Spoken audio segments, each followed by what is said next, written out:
Welcome, ladies and gentlemen, to another episode of Rise Urban Nation, the podcast where we amplify Black and Pan African voices shaping the future of entrepreneurship, leadership, community. Today, we have a special guest who embodies the essence of leadership, connection, and empowerment. Joining us today is Mr. Leroy Roberts himself. How are you doing today, sir? No, thank you. Thank you so much, Tariel. Amazing to be here. Amazing to be with you and to share with you on this amazing platform. I'm doing extremely well and happy 2025. Happy 2025. So hopefully you had a restful holiday weekend with the family over the holidays. Christmas was good. It was Do amazing. anything was amazing? Do anything big? Kept it quite on the quiet side this time around. Hmm. Well, as quiet as you can keep it with two children. Let's see how best you can keep that quiet. Exactly. Now I'm pleased because you get to be one of the very first interviews for 2025 that comes out, and I got to ask you because it's 2025. Everybody has goals. What's your goals? Any big goals for 2025? What are you focusing on in 2025 this year? Well, first of all, Taria, let me first start out by first thanking you Hmm. for the amazing job that you are doing with Rise Urban Nation, this awesome podcast. You're doing amazing work. And I just want to take the opportunity to celebrate what you're doing. And I think when we do look back on the body of your work, you will be on the right side of history. So, firstly, let me thank you for that. Mm. And for I also received giving that. me, I appreciate that, brother. no, I and I appreciate mean it. that straight from the heart. Yeah. And so, a part of my goal for 2025 is to definitely share my message. Hmm. And I think there are so much problems that are out there to that needs addressing. And Hmm. I choose not to be on the side of those people who are pointing the problem out, as is so Hmm. common, but rather to be a solution to those problems. So I think what I would definitely say for anyone who wants to be successful in 2025, find a problem that aligns naturally to your skill and Hmm. create solutions to solve those. And then 2025 will be amazing, not only for you, but all those people who you will be helping to overcome obstacles and challenges. That's beautiful. I love that you started us off with that, and I want to give you your flowers too because you're ever since for those who don't know our backstory, I met this young brother on I think it was a Speaker Hub call, right? That's when we That's correct. first linked up, and there was some amazing folks on there, including himself, and then we got to chat it up last week. And let me give y'all the proper introductory to this visionary thought leader. He has over 18 years of experience spanning from education, law enforcement, sales, customer care, risk management. Is there anything that you don't do, brother? Like he's the flight attendant, the airline pilots, the stewardess. He does it all. No, it's amazing. You know, there was a quote I came across. I think it was a Will Smith who said, he said, forget security and live for experience. And I think I've been Hmm. following that from ever since. And when you live for experience and not security, there's just so much that you will get a chance to be exposed to. And what that does, it broadens your horizon and it helps you to see the world from a different space. And also, there are Mm. life lessons you're picking up in each of those circumstances and situations and settings that you are exposed to. That helps to create the type of person you are becoming along the pathway. And trust me, there has been Yeah, so many gems that I have picked up at each of those yeah. points. I love that too, and I've been trying to broaden my horizons. Very similar to yours, and being in different spaces, which has helped me to grow and learn. Very similar to you, and I think right now you're in this transition phase. You're a director of one of London's largest credit unions. You're a mentor and an advocate for financial inclusion, community impact, leadership excellence. And today, in today's episode, ladies and gentlemen, that's what we're going to dive into. Leroy's journey from the Caribbean to becoming a global leader and mentor.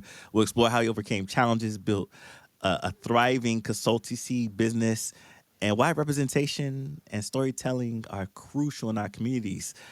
So get ready to be inspired and empowered. So, Leroy, thanks again. Welcome to the show. It's an honor to have you here.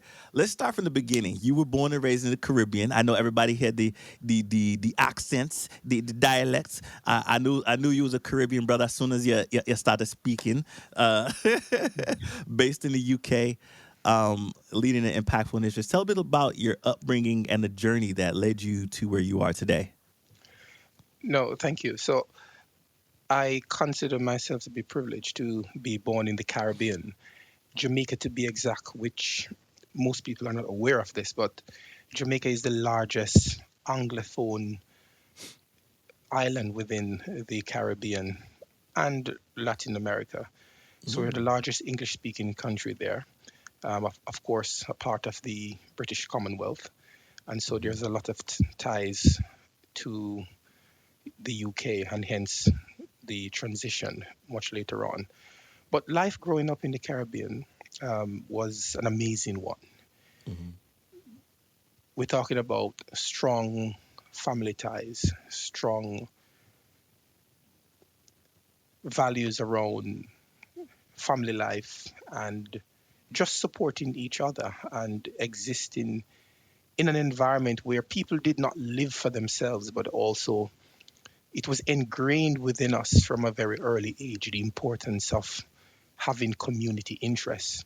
mhm, And that is key. And that's the reason why I'm bringing that part out specifically, mhm, because so much people have been caught up with this individualism, and we forget that mhm. when you win, if no one else win with you, then that's not a win at all. So that's my story a little bit about where I've Yeah, started out from. I love that, and I think something that I resonate with all that because, as you know, my dad is Nigerian, and in Nigerian culture, there's a sense of community too, right? And Mhm. I think that's what leads us both to our passion around the community work we do, just because that's we know no other way. That's how it Yeah. is in our upbringing, right? I want to dive in a little bit to your very diverse careers and um, you know really spanning from education, law enforcement, and more. Um, when you look at what you're able to do in leadership and what you're doing today, how does that really shape your perspective on leadership? No, and that's a beautiful question. Now, before we start, I would like to share a story with you. Okay.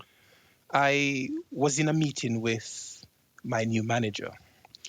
We spoke, I listened, and at the end, he asked if I had any questions, to which I replied, just for my own awareness, could you please explain to me what is your vision for the team? And after a long pause, he said, well, I think it's too early to tell. Now, I am sharing that story with you because I believe that as a leader, your ability to connect with others determine everything. Mm, Because people do not follow leaders they do not know, like, and trust. People do not follow leaders they do not get to know. And as a leader, people need to understand that people need to identify with you, people need to relate to you, and mhm, people need to connect with you. So for me, what has shaped everything that I have done is, firstly, what's the vision? mm, What's the vision? And the starting point, and it goes to the heart of the question from that very story I shared. Most people, they are in a place of positional authority mhm, and they have sight. But what they lack is vision and insight. And position and sight does not make you a leader. What makes you a leader is your ability to identify your purpose and to have a clear idea of where you're going. So that's mm. the beginning of all things for me. I love that. I love Finding your that. purpose and having your vision. Yeah, I find that most of the time in organizations that I worked with, sometimes some of the leaders that get promoted, they were great managers, right? Mm, That meaning they did a task very well, they managed a project very well.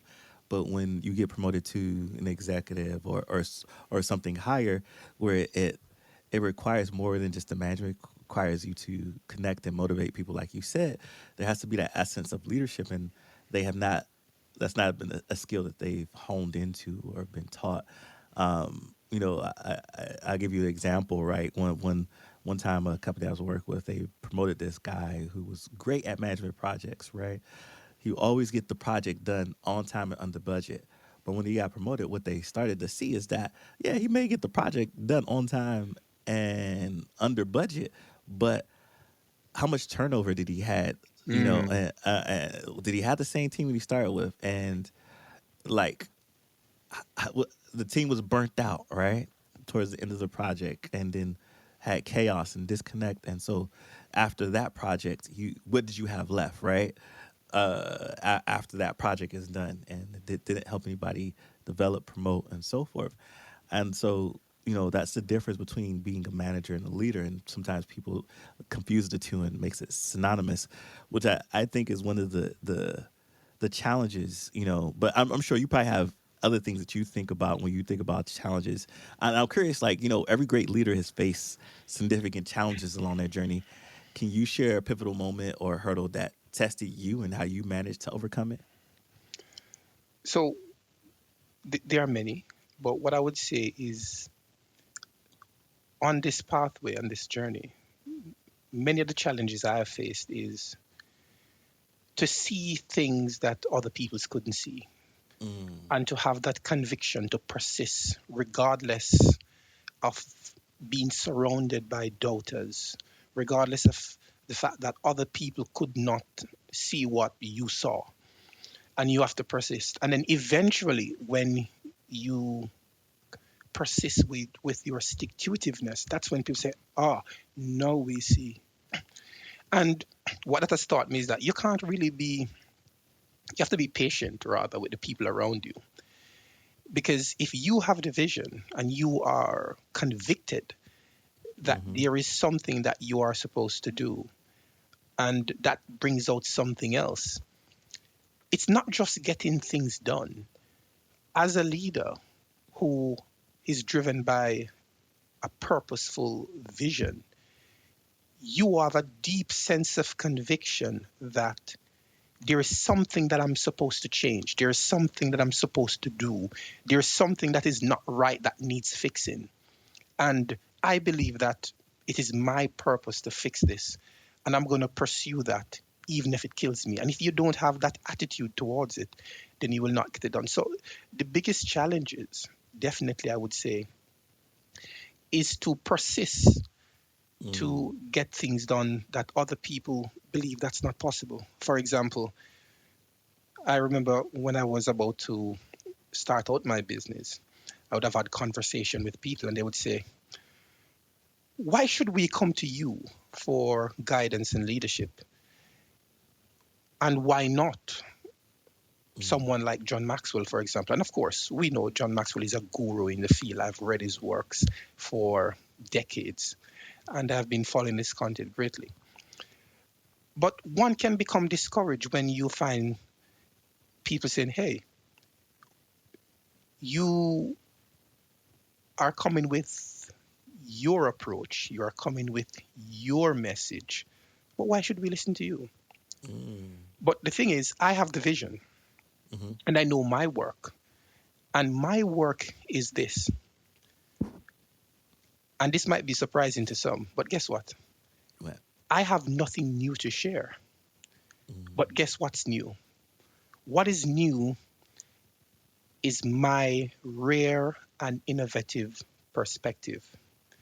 Given the experiences I would have had, given the opportunities I would have had to see things differently, it allowed me to give a different perspective on things. I mm-hmm, liken inspiration to light passing through a stained glass window, or better yet, someone looking at the heavenly bodies, for example. mm-hmm, If you look at sunlight, when we were growing up, I was taught that sunlight was yellow, and we get this from Disney and the various cartoons and stuff. But actually, sunlight is white. But it's the mm, angle at which the light enters the eye that determines the color that we see. So I'm saying, given my unique perspective and experiences and the angle at which I come at things from, Hmm. I see things differently. And what you can't see that I can see is what makes the difference. Yeah, And that's where I'm unique. I love that, and I think that that applies to so many different things in life, like the vision, the unique vision, and the circumstances you've been to allow you to see from a different lens, from a different paradigm, and give a valuable and unique perspective to others. I'm curious when you look at your life and some of the lessons from your journey. What lessons from your journey do you think are most valuable for emerging leaders in our communities? Leadership can be summed up in two words. Hmm. And this is a quote I'm taking from an amazing gentleman, the late Dr. Miles Monroe. I'm not sure if you are familiar with him and the body of his work. And he said, leadership is two things: character and integrity. Everything else is fluff. And over time, I have come to resonate strongly with that because with the advent of AI and other Hmm. things, we can make up so much grounds and we can show how proficient we are by leveraging software and other people's skill. But when you are so involved in an environment that has become a sea of sameness, what makes you unique, and what will allow you to build something that is sustainable, that will last. Hmm. And that has to be your character and your integrity. What will you be remembered for? And I think leaders, we need to have principles, and those principles we should not compromise for anything. So, safeguarding your principles, your core values, and sticking by them no matter what. And if that means you have to separate yourself from other people whom you once look up to, people who you considered close, then you will have to do that. If your Hmm. vision mean anything to you, then you'll have to do that. So your core values, sticking to them is key. Yeah, yeah. You mentioned some great names. These past two responses from Miles Monroe to Mr. Maxwell. And I'd be remiss if I don't mention that you were mentored by another one of the best, Yes, Mr. Les yes, yes. Brown. Hmm. And, Hmm. I can only imagine how that shaped your ability to, with his advice and ability to overcome obstacles and elevate in your career. Tell us the story. How did you meet Les Brown and what like how did you get some mentorship from him and how did that help shape where you're at today? No, that's an amazing story, and I'm happy you mentioned it. So I remember when I came across his motivational tip. I was living in the Caribbean at the time, and Mm-hmm. you know, Les Brown has been around for a very, very long time, more than 50 plus years in the industry. And when I heard his motivational speech, the famous one, "You got to be hungry," it's a very powerful message, and it is known worldwide. And I could just connect with it in such a strong way. And as I listened to him as he spoke, I could hear the conversations, the inner conversations I was having in my head, and some of the challenges I was struggling with, which came from the mental conditioning that naturally I inherited from my surrounding because I was venturing out on a pathway where I was doing everything for the very first time. There was really no examples to follow to say, go left, go right, or straight on. And here is Mm-hmm. somebody who was labeled EMR, who have defied the odds and to create something so powerful. And then I thought to myself, as I listened to him constantly for months, weeks, years, and I have always um, consistently done that. And then I said, one day I see myself doing what he's doing. Hmm. And I would like to learn from someone like him who has been through so much. And so it was a goal I set. I didn't know how long it would have taken me to achieve that. And thankfully, like you say, 2024 was the year where I had the opportunity to reach out to him, and I was able to manifest that vision I had well over a decade ago. And it was an amazing experience. And when I met him first, it was it's so amazing because it was so much. He's just a great individual. And if you have had the chance to interact with him on stage in his videos, you get that coming across from him. And it Hmm. was such a humanizing experience. And one of the things that I took away strongly when I was in that moment, just his ability to make you feel comfortable, relax. And again, him being him, Hmm. he could see greatness in you. Mm. And that's the thing that I like. And I think he's also an amazing person in so many ways. And I didn't know that he also worked closely with Dr. Miles as well. So you see the impact and the influence he has been having. And it is the fact that if you're looking for an ideal mentor, and that's what I saw, and that's what my experience I've lived up to exactly what I would have seen before. And that is all great leaders develop other people. All great leaders mentor other people. And all great leaders want to make people great. And I dare say they want to make people better than themselves. And I think it was such an awesome experience to have that connection and to be experiencing what I think is an opportunity of a lifetime to be trained by someone like him and to know that he's genuinely a person who care about people and he wants to create other people who are as good as they can be and to achieve that and more. So that was an amazing experience and I'm so happy to be working with him and for having that opportunity. I love that. I love that. I especially love how you talked about the manifestation piece, Mm, and that people have no idea how powerful manifestation and the words and the things you put out could be for moving your vision forward. Especially when you put it on paper, you put it out there, and you do it with conviction, and how the universe will start to conspire with you to make mm. those things happen. And so that's what I love about your story so much.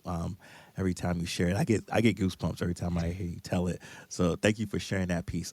I want to jump into some strategies to success because you built a coaching consultancy business really focused on helping C-suite executives address challenges like team disengagement and high turnover. What strategies have you found most effective creating high-performing, connected teams? Because I know you've been on a variety of teams from your law enforcement career to your financial career, and so I'm not sure if it's the same tactic across both industries or if it's a little different, but one or two points that you think are good strategies that you found most effective in creating high performing and connected teams. No, no, thank you for that. And that's amazing. Now, that's one of the blessings again about having a diverse background and experience because you get to see Right. so much things. And as you internalize that, Hmm. you can fit the pieces together. And I think that's what I've been able to do and to leverage the experience I've had. Now, there's a quote by Zig Ziglar, and you are aware of it, and it Okay. goes like this: If you help people to get what they will help you to get what you want. And the key thing and the lesson behind that is we can't persist with the model which says if I can't use you, there is no more use for you. And if I can't use you yet, then I don't need you. Mm, And that's the model that most people live by. It's so transactional and it's about getting out of people, but it's not about investing in people and building people. And then some people may say, well, if you invest in people, some people will take advantage of that. Well, I think that's a dumb idea mm, because what that does, it separates the good apples from the bad apples. If you create an environment for people to grow and to thrive and to develop and to do well, and that's an investment you have to make, those people who show that they're not a good fit, at least they have made themselves clear to you and your team that they're not a good fit, and then you can make a decision, and you should make a decision. But to say that because a few people will take advantage of the system, you're not going mm. to implement the type of change you need, then that would be silly. Yeah. So the strategy would be, I personally believe every team has value, but not every team or team member adds value. So, Mm, as the team leader, how do you get somebody to become as valuable as they can be? mhm, Now, it goes back to the point I made earlier. If people don't trust you, they will just stick around for a paycheck. They will not be committed. And you, as the leader, you have to be able to inspire people. And that comes from building credibility, that comes mhm, from building trust with people. So, at the foundation, you need to be able to establish credibility with them. You need to have a clear vision of where you want to go and your ability to communicate that vision in an understandable way and to show how their contribution fits in the whole grand scheme of things as it relates to the final end goal. And a part of your job too is that you have to train people, you mm. have to develop people. And there are quite a few others that I will share as we dig deeper into this conversation. Yeah, I love that. Building credibility, building trust, whether it be in the business or in the community when you do the work, and training and uplifting people, especially if you can really help somebody find their passion and purpose and use or skill and use it. I think that really makes at least I imagine that could make significant impact. Um, and I know you're very similar to me. We're both, passionate about giving back to underserved communities, and whether it be in the Caribbean, Africa, UK. Um, and I want to debunk this myth that like if people say if I give them this, then I'm losing out, which because I don't believe in that. I think there's enough for everybody, and if you have one, do you have an example like or a project or initiative that you've worked on that had significant impact by using some of those same concepts of building trust, helping somebody, pouring into somebody to build them up. Um, do you have a story that you could share with us that could really bring that point home?